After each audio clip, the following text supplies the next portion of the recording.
Some breaking news for you into our newsroom right now. The FBI has fired embattled agent Peter Strzok over anti-Trump texts he exchanged with former FBI lawyer Lisa Page. As you know, the two were having an affair, and the controversy continues. Strzok, of course, helped lead the FBI's probe into the Russian interference ahead of the 2016 election. Strzok's attorney literally moments ago issuing a statement, and it reads, in part, the decision to fire Special Agent Strzok is not only a departure from typical bureau practice, but also contradicts Director Wray's testimony to Congress and his assurances that the FBI intended to follow its regular process in this and all personnel matters. Joining me now to comment on this breaking news, Congressman Darrell Issa, member of both the House Judiciary and Foreign Affairs Committee.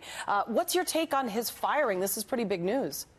It is, and hooray for an agency that finally did something right, which is recognize there's no place in the FBI for somebody whose bias, whose conduct, whose statements show that they were not willing to be fair and that, in fact, they compromise the very integrity or bring into question the integrity of the FBI.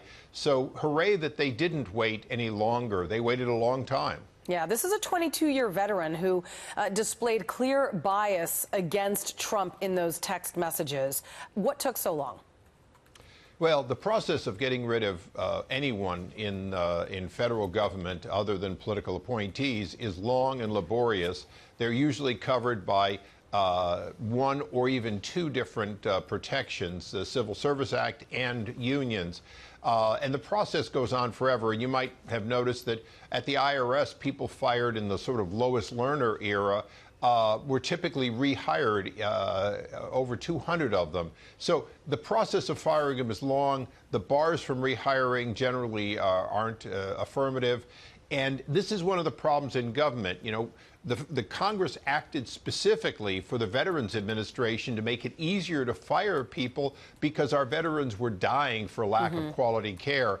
So it is a problem. It continues to be. But this is one of those cases in which the goods were on this individual in no uncertain way. And he had really brought shame on the FBI, an agency in which most agents keep their politics to themselves and keep their biases literally out of their conduct. Well, with the exception of James Comey, of course. I said most. Yeah, exactly. And I knew exactly what you meant.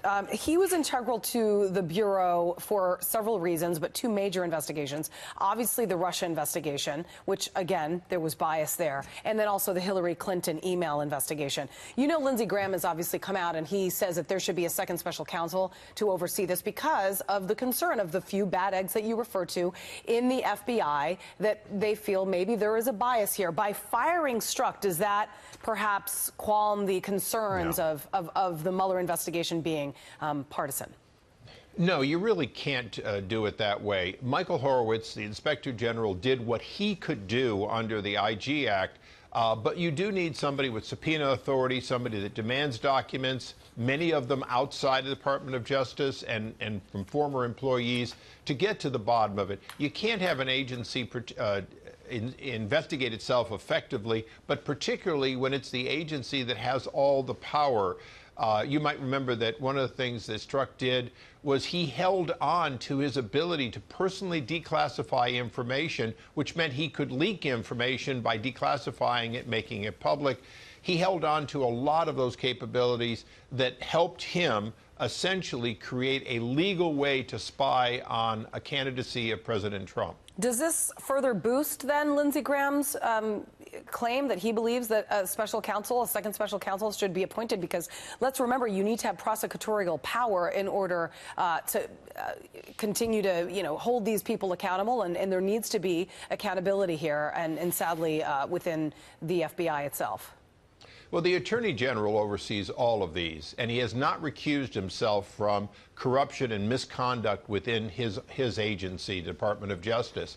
So it is completely within the ability of the Attorney General to name an individual, perhaps a U.S. attorney or even a retired U.S. attorney, to investigate this agency, to have full access, to have subpoena authority, and to get to the bottom and the top of all of this past misconduct. Without it, we, the American people, and even the president, can't have confidence in the Department of Justice, and we need that.